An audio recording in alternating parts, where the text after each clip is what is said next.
Olá, participantes do Clube FI. Estamos aqui no Fórum GRI de Fundos Imobiliários 2022. A gente está fazendo uma série de entrevistas aqui e a gente está trazendo agora o André Bassi, que é investidor de fundos imobiliários. Muito obrigado aqui pela sua presença, André. Obrigado pelo convite, obrigado pelo evento, né? Que o evento está bonito, inclusive. Não, está muito legal. E agora a gente, pela primeira vez aqui, está desde 2019 na versão completa, sem restrição, sem moderação, sem máscara, sem distanciamento, né? Então, finalmente, a gente atravessou bem essa pandemia que tanto nos causou transtorno. André, eu me lembro que no evento do ano passado, você revelou que você estava investido em 100% de fundos de certificados recebíveis, correto? Correto. E na época, foi em novembro do ano passado, a gente estava no auge, né? A cotação estava próxima do topo e a gente viu uma queda quase que abrupta desse mercado por conta principalmente da deflação. Aí eu queria saber, você que é um cara extremamente calmo, né? Pensa a longo prazo, como é que você reagiu a essa queda? Se você vê esse movimento de deflação com preocupação, como é que você vê os fundos de certificados recebíveis aí no futuro? Tá, primeira coisa, né, deflação eu sei que é triste porque diminui o rendimento aparente. A gente tem que mirar a estabilidade, né? Então, deflação no Brasil chega a ser até boa notícia. Eu sei que economista não gosta de deflação porque diz que não tem solução. Mas entre inflação e deflação, eu prefiro deflação, primeira coisa. E é interessante porque era previsível que ia cair. A gente brincava com isso nos grupos e é interessante ver acontecer, né? A previsão acontecendo. Mas isso não causa preocupação, justamente porque era previsível e não muda o retorno real desses ativos. Eu sou mais preocupado com o retorno real. O retorno real, né? Então, assim, a gente fica preocupado com deflação, mas na verdade isso acaba sendo benéfico para a economia, porque as coisas ficam mais baratas, né? Então, se tiver deflação e um ganho real expressivo, você continua com ganho real, que é o que importa no final das contas. Né? Sim, cara, ó. A gente vai falar de fundo de tijolo talvez, mas entre uma inflação de mais 10 e uma deflação de meio, a deflação de meio é boa para quem? Para papel e para tijolo. É bom para a economia, é bom para o mundo real. E fundo imobiliário reflete o mundo real. A gente tem que preferir aquilo que faz bem para o país, para as pessoas, para o trabalho.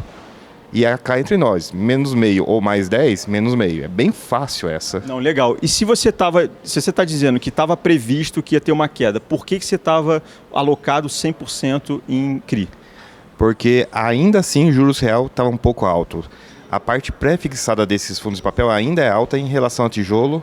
Mas sim, eu já comecei a colocar alguns tijolos que está um pouco mais descontado, mas é um pouquinho. Agora que, inclusive, né, ontem a Selic parece que parou de subir, é um movimento na direção da Selic começar a cair.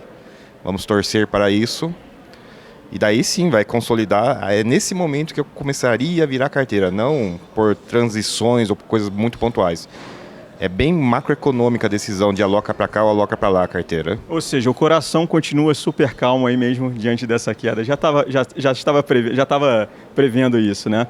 E você falou de tijolo agora, eu também queria saber a sua opinião em relação a esse mercado, né? Que ainda está escritório, ainda tem uma vacância considerável, os shoppings estão se recuperando muito bem, os galpões logísticos foram os que menos sofreram durante a pandemia.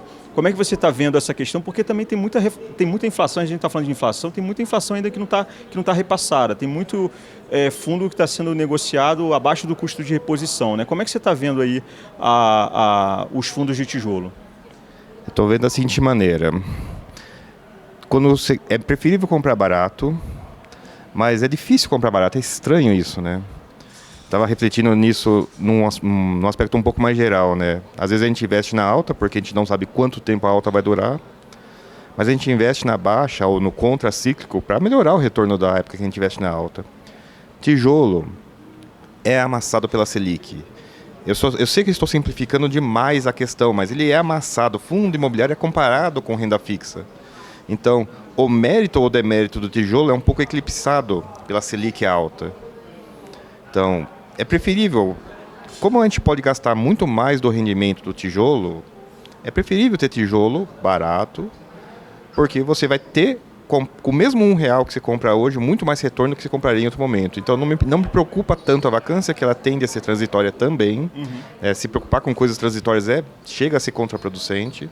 Então, tijolo amassado, pausa. Nós estamos aqui numa região central, nós estamos numa região central com vacância. E você andou por São Paulo aqui numa região central também com 0 vacância, né?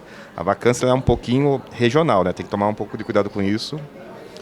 Mas, poxa vida, se esse for um pico da Selic, vamos supor que esse seja o pico da Selic, seria o momento ideal de comprar tijolo, porque daqui para frente só tem melhora. Olha que maravilha. E como é que você vê essa questão? Isso é interessante. Eu tenho uma visão de que quando a taxa de juros está subindo é para controle de inflação.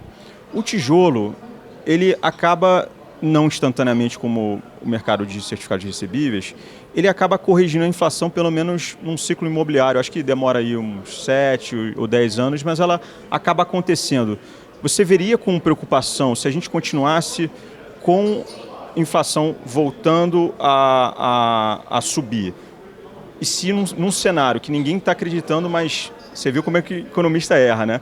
Mas num cenário de taxa de juros continuar subindo, inflação subindo, você veria os fundos de tijolo entregando mais rendimento e acabando que uma coisa anular a outra e fazer também sentido comprar tijolo mesmo num cenário de alta de taxa de juros? Na teoria, sim. Na prática, tem um asterisco aí. Fundo imobiliário, né, quase oficialmente começou quando a Selic estava em 25 e fundo imobiliário era tributado. Então, o fundo imobiliário pagava 18 numa Selic de 25, 24 e tributado e ainda assim fazia sentido. Então, sim, faz sentido, sim, fundo imobiliário, tijolo, mesmo com a Selic alta. Ponto. Juros real, os fundos reagem devagar, a Selic não é tão imediato assim. Então, uma Selic alta há muito tempo, uma inflação alta e é uma Selic alta há muito tempo, distorceria os preços a um ponto de um retorno interessante. De novo, esse mercado nasceu nessa situação, então não vejo problema um problema estrutural de a gente voltar para essa situação. É claro que a gente não quer, ponto. Porém, tem um asteriscozinho nessa questão. Um tijolo muito barato, ele tende a ser comprado e tende a ser desmontado. São duas forças que acontecem quando ele negocia preços muito baixos. Então, esse é o asterisco da questão. Investir sim, porém com medo de perder esse tijolo no meio do caminho. Afinal de contas, a coisa mais arriscada no fundo imobiliário, além da própria, o risco da bolsa, blá blá blá, é o risco é o risco do sócio. É a assembleia que decide o que acontece no fundo, não é a gente que decide. Então, a gente já viu uma geração de fundos sendo desmontados, fundos monos principalmente, mas teve alguns que não, inclusive, mas fundos pequenos tendem a ser desmontados justamente na época boa. Ok que você sai com um retorno razoável às vezes, mas a Selic muito alta e a inflação muito alta tendem a desmontar fundo quando as coisas melhoram. Esse é o asterisco dessa questão. Não, perfeitamente. Então, pessoal, essa foi mais uma entrevista aqui na nossa série.